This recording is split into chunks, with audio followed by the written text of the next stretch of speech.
Good afternoon. Welcome to Influence or Conflict, Navigating Conflict of Interest and Confidentiality. I am Daniel Smith, President and CEO of Cooperative Network. Thank you for joining us today. This presentation was originally scheduled as part of Cooperative Business Issues Conference we hold each March in conjunction with CoBank's Minneapolis meeting. Obviously, we had to cancel the conference this year due to the pandemic. Therefore, it is our pleasure to present this information via webinar. Thank you to CoBank and CHS for sponsoring this event. Cooperative Network is one of the nation's largest trade associations, supporting over 250 cooperatives from a dozen business sectors in Minnesota and Wisconsin through government affairs, advocacy, and education. Please visit our website at cooperativenetwork.coop for more information on our work. All of our cooperatives, along with our fellow associations and businesses, are experiencing enormous challenges. To overcome these challenges, cooperatives will need effective leadership from directors. A well-functioning cooperative board is no accident. It requires planning and purpose. Today, we are joined by Patricia Brownell Sterner, Principal and CEO of JFB and Associates in Duluth, Minnesota, who will present on the issues of conflict and confidentiality in the boardroom. All participants are placed on mute, but you can use the Q&A section to post questions. This webinar, along with others we hosted this week, will be posted online for you to review as you wish. Thank you, Pat, and welcome. Thank you. Thank you, Dan. I appreciate that. I'm gonna just put myself out of view here.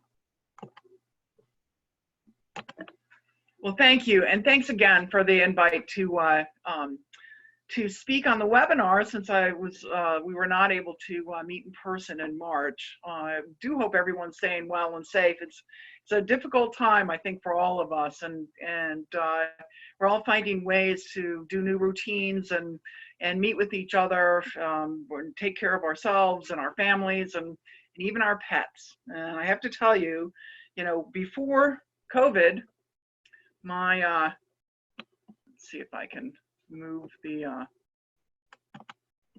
sorry about there we go. There's Gus. He's my 13-year-old lab mix, and before COVID he loved to go on walks, and he even at 13, and even in the dead of winter, there's Gus with his little snow boots on.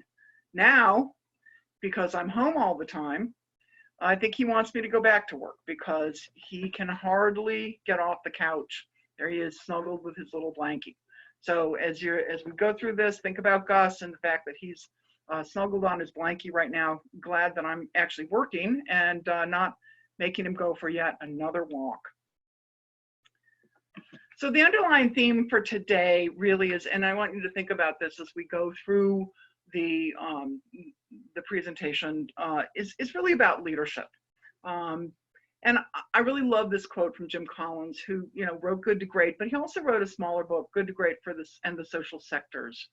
And as you can see in the quote, what he says is that the way that we work as boards in the social sector and cooperatives and not-for-profits is more complex. We have more complex structures and diffuse power structures because we are democratically based. So that whole leadership component is really important, and it's very relevant for today's discussion because as board members, we have to make a lot of tough decisions. And being aware of conflict of interest and also the application of confidentiality as we do our work, these are really guiding themes for the work that we do as boards, especially in the co-op sector. So we're gonna explore these two fundamental tenets of board leadership, conflict of interest and confidentiality, using a couple of case studies to highlight the importance of both and what can happen when things go awry. Now, I'm pretty sure that conflict of interest and confidentiality are not new terms to any of you. You most likely sign statements to this effect and have policies in your cooperatives, and it's all part of your board service. And it is part of the cooperative culture for family members and friends to serve together on boards and or as managers of our co-ops or employees, and also as professionals providing advice. That this is part of our culture. The question is, what happens when those lines get crossed? When the lines between family and business are blurred, or the confidentiality of the boardroom is breached, or there's conflict of interest that's not attended to. So we're going to explore what does happen by looking at these two case studies. I will tell you that the case studies are based on actual things that happened. I have changed the names and some of the circumstances to protect the innocent, but these things actually did happen. And so I think you'll find them interesting and maybe a little distressing. But before we do that, I'd like to ground ourselves a little bit in, just get back to the basics of what is confidentiality, what is conflict of interest? You know, what are we actually talking about? So confidentiality, there are really two main things that we think about from a board standpoint about confidentiality. One is having trust in the boardroom to have those hard discussions, to really have open, honest, robust discussion on tough issues, and feel confident that that discussion is not going to leave the boardroom. The other part of it is, it really is the fiduciary responsibility of board members to keep private information about the organization, the employees, members, private, and that that obligation exists even if you don't have a policy or have not signed a statement to that effect. So confidentiality is super, super important. Pat, just to let you know, your slides aren't sharing. They aren't? No. Okay, well, shall we try it again? Sure.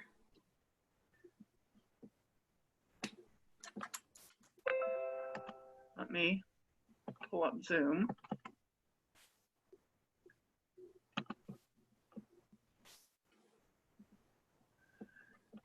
Okay.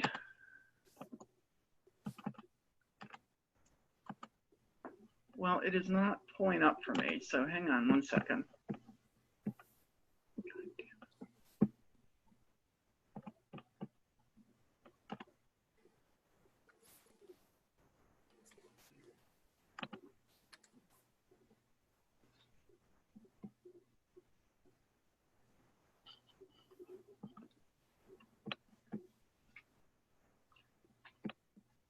Now I'm back in. Can you? We can just see you. Okay, great. I'm going to share my screen again.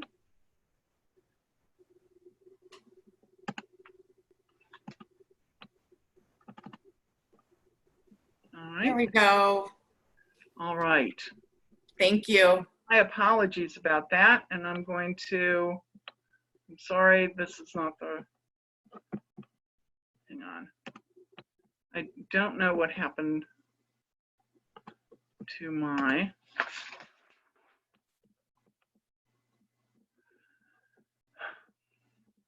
well, I apologize for this. I'm not sure what happened to my, so I'm going to have to find my PowerPoint again.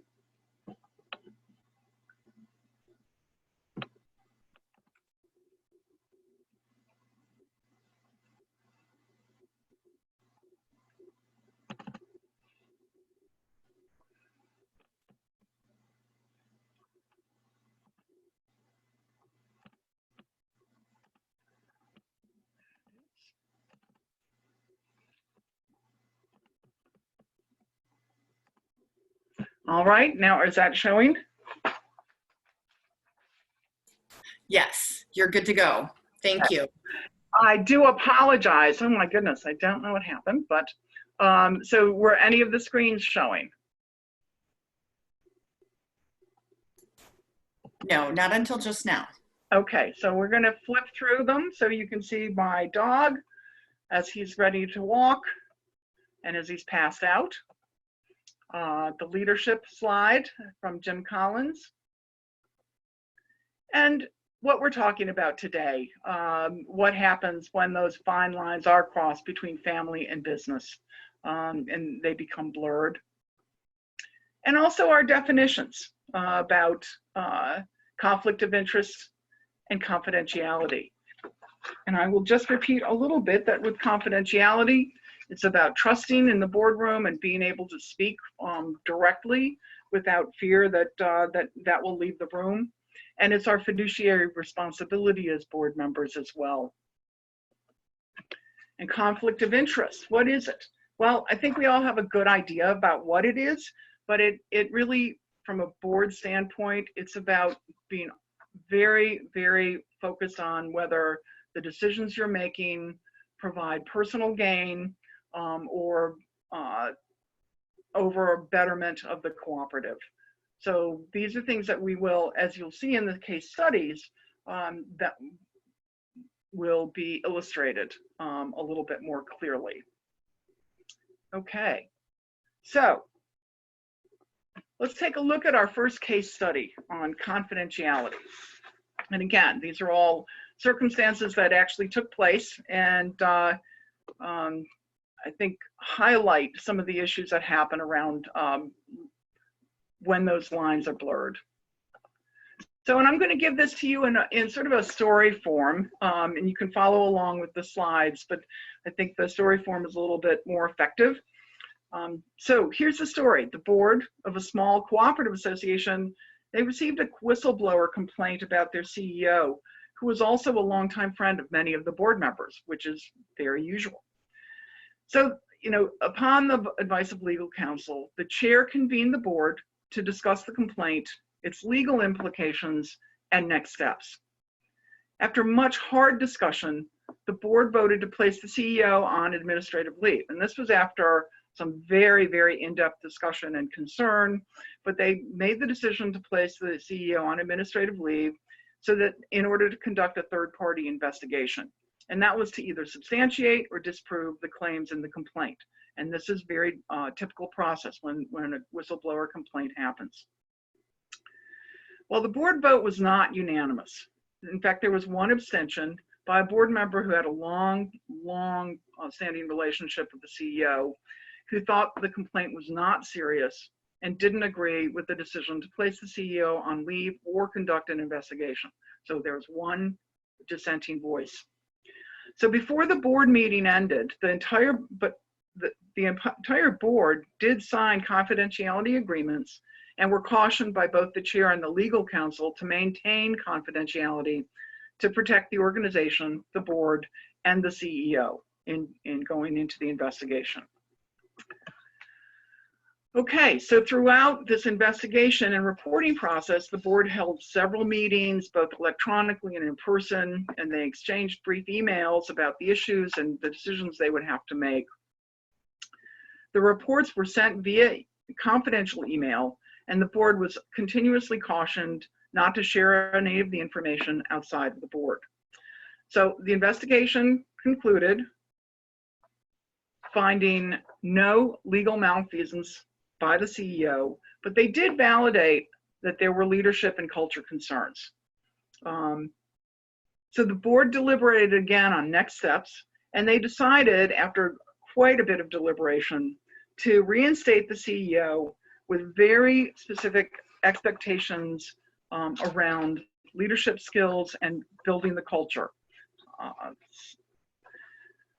During this time, unbeknownst to the board chair and quite frankly the entire board, the unhappy board member had throughout this entire process shared documents and emails about the investigation with the CEO, shared board discussion, and also shared the whistleblower complaint itself. So the CEO was fully informed about who on his team had filed the complaint, and also the positions and who on the board had taken what position and what votes.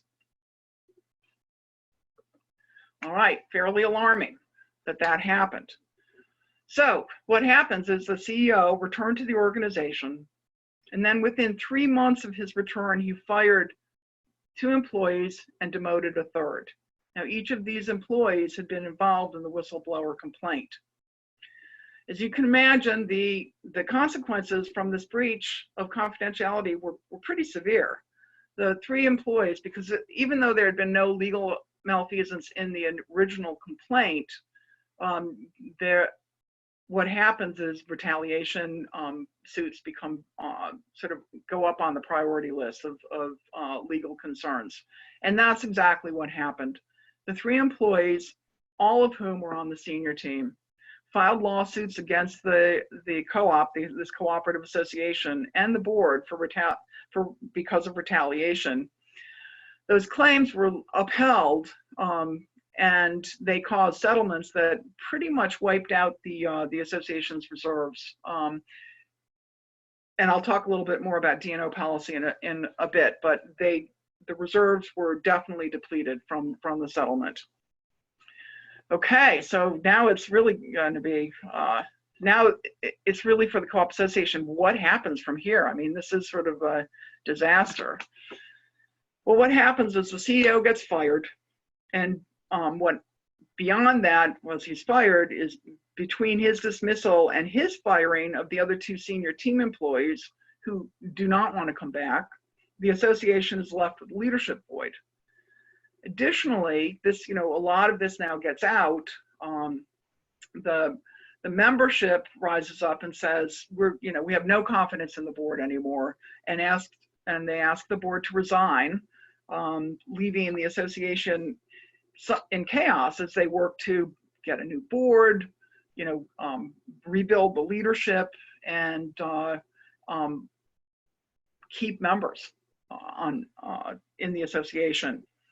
So at the end of the day, the association did eventually work its way out of these financial and leadership holes created by this breach of confidentiality. See how it all just cascaded. But they didn't ever really recover their former standing. They had loss of membership and loss of confidence. So this is so the moral of this story, this case study, is that sometimes we feel that sharing confidential information with the others outside of the boardroom is okay. But there's the old adage, if you tell somebody a secret, it's not a secret anymore. So the priority of the board is to make the decisions, as we've said, in the best interest of the cooperative, keep discussions private, and create that culture of confidentiality that really allows the board to make the tough decisions and then enact those decisions. Okay, so from there, what could this board have done to limit the damage, starting with that whistleblower complaint? Well, the chair is the one who received the complaint. The chair could have convened the executive committee, a smaller group, and also immediately ensured that there was adequate D&O liability insurance, which had not happened. They also, in convening the executive committee, make sure that this is the only body seeing and sharing documents electronically. Again, a smaller group, much safer to sort of manage all that material. And then for board members, even there were definitely both calls and in-person meetings, but for the board members to see the documents only at an in-person meeting, with those documents distributed at the beginning and then collected at the end of the meeting. With the CEO was reinstated. They did not have any written agreements, just verbal discussions with the CEO about their expectations, but to have a written agreement that is essentially a gag order with legal consequences and financial consequences. And the same if the CEO is not reinstated, to make sure the severance agreement has enough weight to it that everything that happened stays within the organization and the board. And long term, to ensure that board orientation includes training on confidentiality and its purpose, why that's so important within the board. Okay, so let's go to the second case study, which is conflict of interest. And this one, as I said, it also occurred, and you all may have had similar types of experiences, hopefully not as deep as this one. So this one I call the board chair and the spouse. So Joe is the board chair of a mid-sized cooperative, and his spouse, we'll call her Sally, was hired by the co-op board to become manager. She had all the credentials, lots of good experience. She rose up over other candidates, so she was hired by the board. And Joe, as the board chair, he recused himself from the board's vote to hire Sally. So all is well. This is great.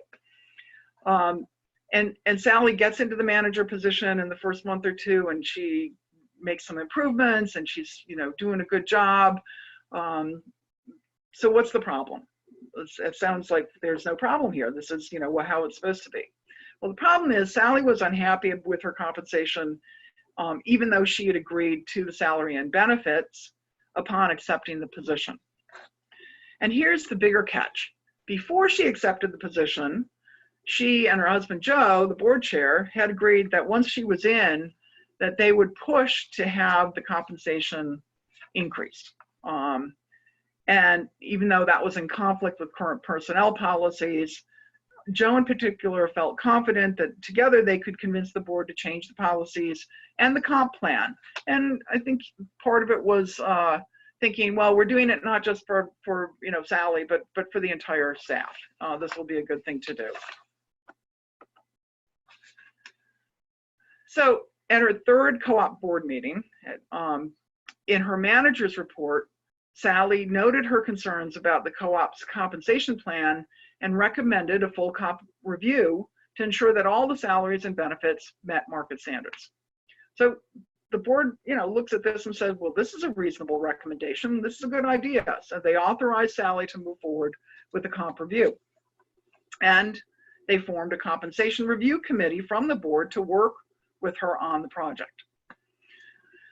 So the comp review comes back showing that the cooperative's current comp plan met market standards, though some salaries, including the managers, were in the lower range.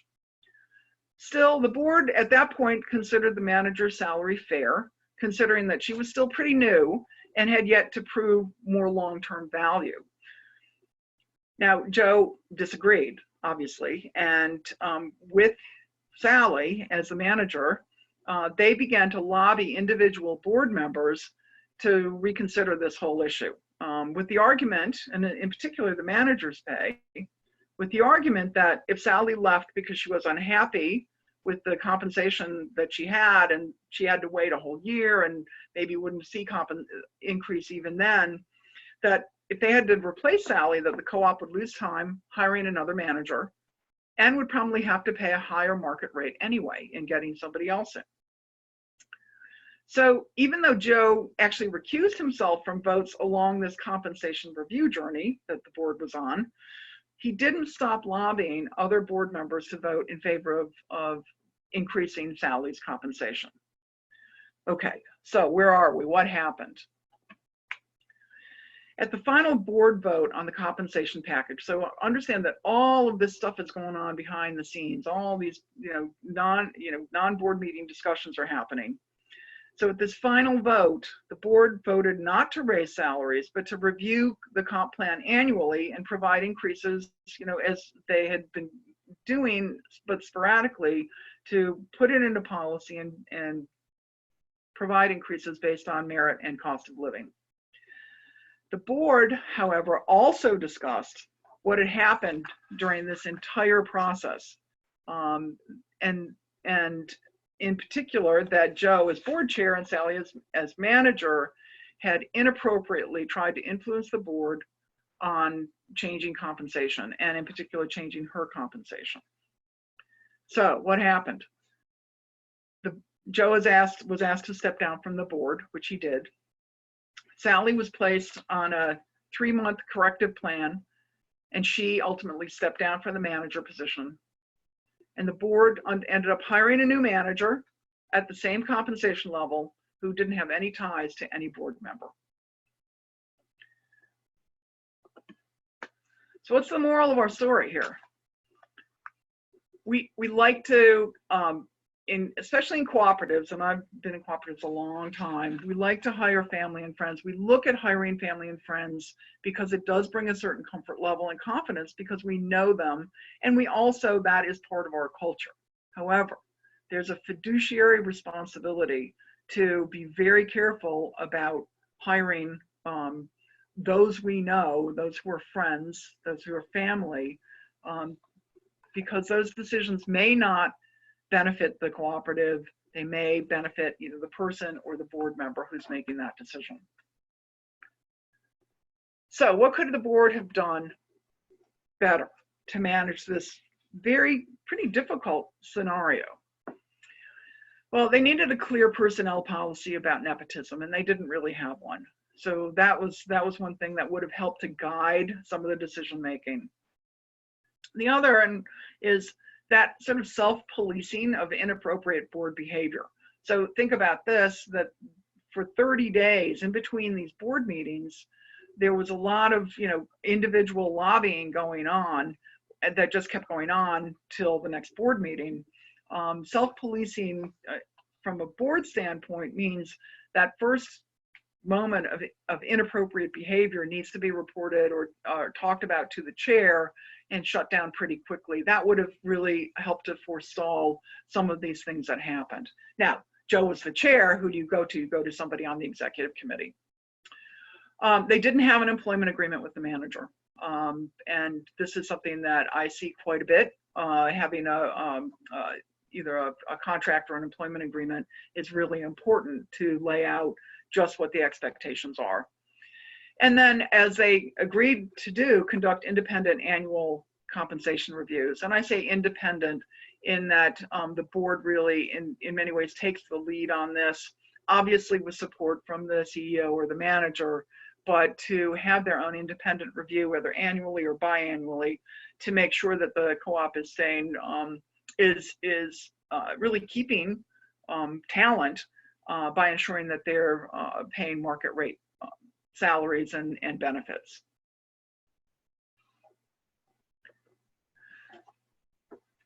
As a corollary to this, I want to talk a little bit about high-performing boards, and a key element that I see and that you may have experience with as well in high-performing boards is the independence of the board from outside influence. And that can include the manager or the CEO. And when we talk about that, the board has to be consistently positioned as the independent decision-making body on behalf of the members. Now, of course, with senior management, executive leadership, they provide really critical input, perspective, and information about the functioning of the organization for board knowledge and consideration.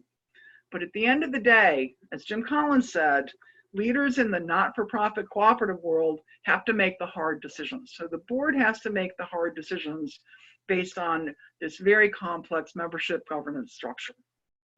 So I want to talk a few minutes about the key characteristics of high-performing boards. This first one is strategic focus. I like to call it all in. I hear the word consensus used a lot at board meetings, and frankly, I sort of hate that word because it often gets translated to everyone has to agree about a decision. High-performing boards encourage robust discussion and dissent in order to achieve clarity around the strategic focus of their co-op. And healthy conflict really helps to uncover issues and concerns that might not otherwise make it into the discussion. And once a decision of the majority is reached, then as a board, you agree that you're all in. This is your strategic focus. You're all in supporting the decision and the way forward. And if you dissented, if you're a board member who dissented and said, and was part of that really robust discussion, and you're asked about it after the fact of the board meeting, as a board member of a high-performing board, you say, we had a robust discussion. I did offer some alternatives, but in the end, we decided to move in XYZ direction. And which I fully support. And this, this ties into confidentiality, because this is where confidentiality is key. You can't have robust, open, honest communication if you believe the board's discussion is going to be shared outside the room. You won't get that level of participation and, quite frankly, problem solving that is so key to the work that we do as boards. So the second characteristic is self-assessment and accountability. Now, assessments, and you may do these because they help us be accountable to ourselves, to our management, our employees, and most importantly, our members. Assessments help us understand what the board, both as individuals and a group, know or what we don't know about the functioning of our governing body. And it helps to highlight additional training needed or attention to a critical issue. And this is where training on confidentiality and conflict of interest rules and policies becomes very important. Assessments really help the board check in with each other, make sure everyone is on the same page, and gives you the platform to hold each other accountable at a high level. The third characteristic is not new to any of you: board recruitment, development, and participation. High-performing boards spend time reviewing the composition of the board, developing good recruitment strategies, and ensuring that new board members are provided the orientation and the mentoring at the outset that they'll need to make sure that they're fully functioning board members from the moment they walk into their first meeting. And this relates to confidentiality and conflict of interest, because knowledge of and adherence to these key rules of confidentiality and conflict of interest are really help to enhance board participation. If you know walking in that everything is held confidential and that there's a high standard for looking at conflict of interest, your participation is going to also increase to a higher standard. And this comes from careful board recruitment and training. So between the case studies and what could the board do and these key characteristics of high-performing boards, I hope that this has given you some insight about these two very important issues and policies that boards need to adhere to, cooperative boards really need to look at and adhere to. And I think using these key characteristics, internalizing them into the culture of your board will help your boards maintain confidentiality and avoid conflict of interest. So I want to thank you for your time today, and I'm happy to take questions.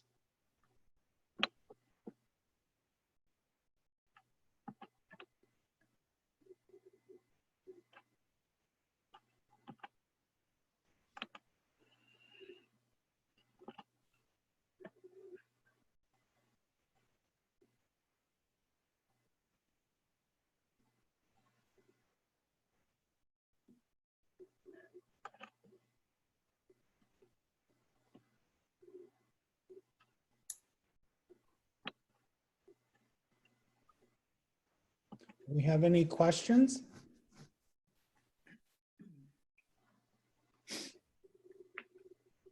And I guess we'll conclude. Thank you, Pat.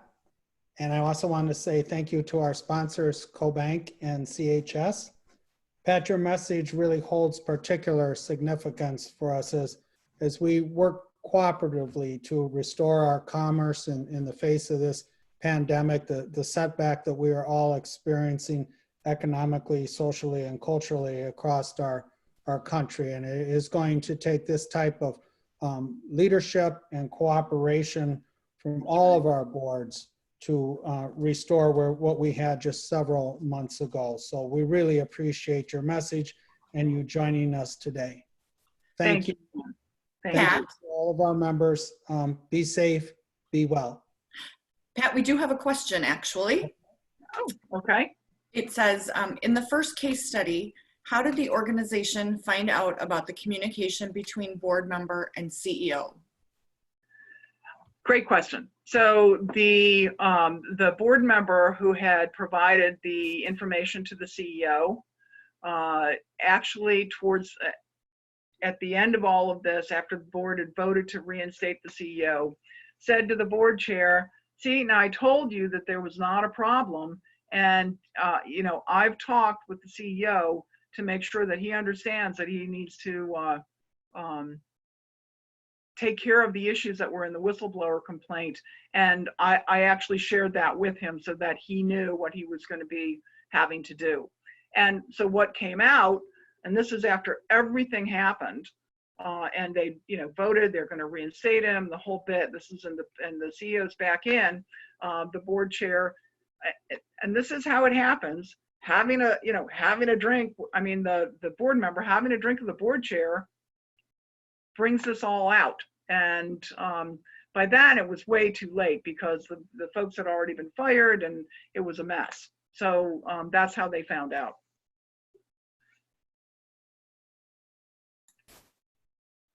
Okay, we also have another question.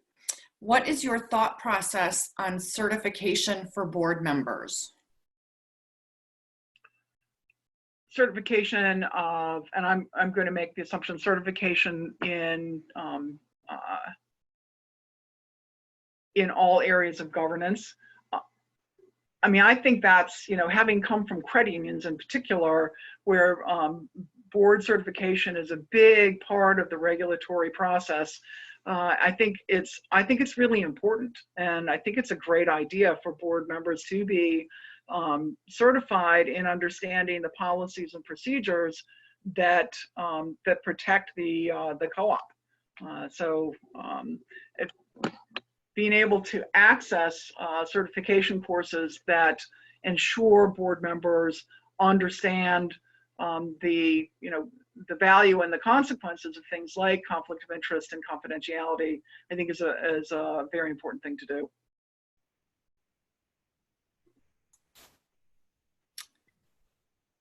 Can you address some of the issues that should go into agreements for hiring a manager or CEO? Yes, absolutely.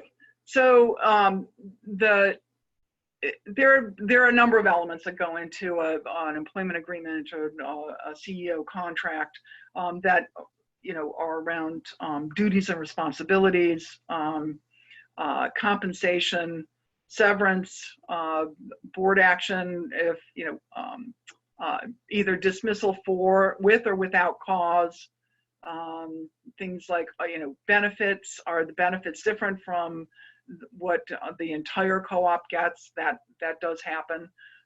Those are some of the elements that go into an employment agreement that really are clear about, here's your compensation, here's how it will be reviewed, here's when, you know, the review will happen, here are the benefits that you will have, here's what happens with you know, dismissal with or without cause, here's the severance agreement.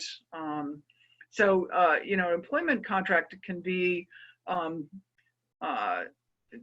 very robust, depending on the, you know, the cooperative and what you want. It can also be fairly simple, but be contractually tight, so that, and this is both for the organization and for the person that you're employing, so that everybody understands what the, you know, what the platform is that you're working from. Okay, the next question, is it ever okay for a board member to request that his negative vote be made public in the minutes?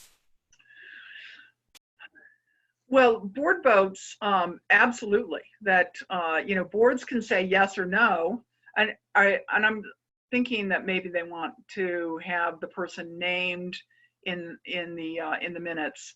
I think it depends on the issue, but typically board minutes, unless there's a roll call vote, simply show the you know, the number of board members who voted for, the number who voted against, and the number who abstained.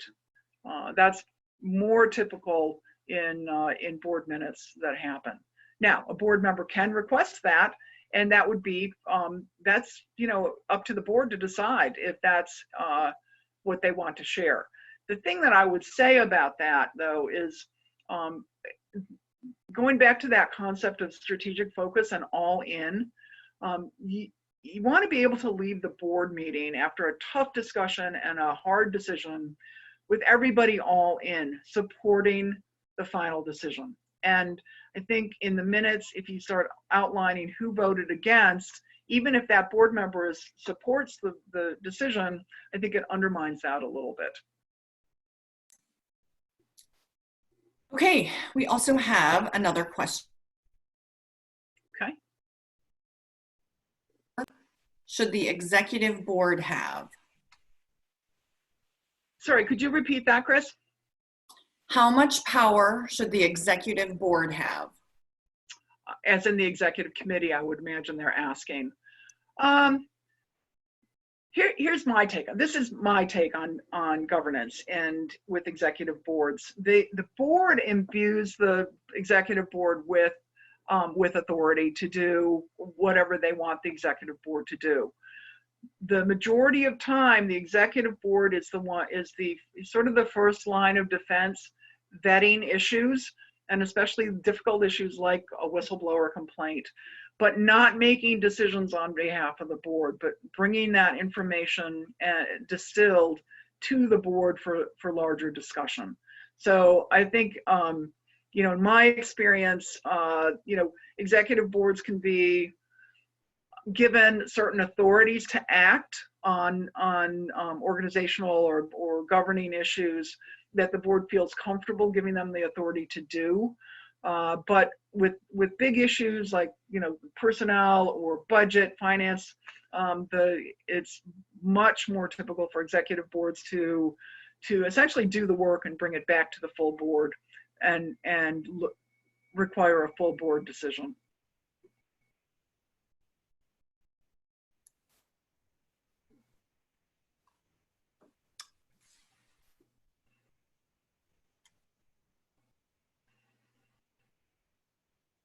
Okay, that looks like we have answered all the questions, unless Right. there are any more.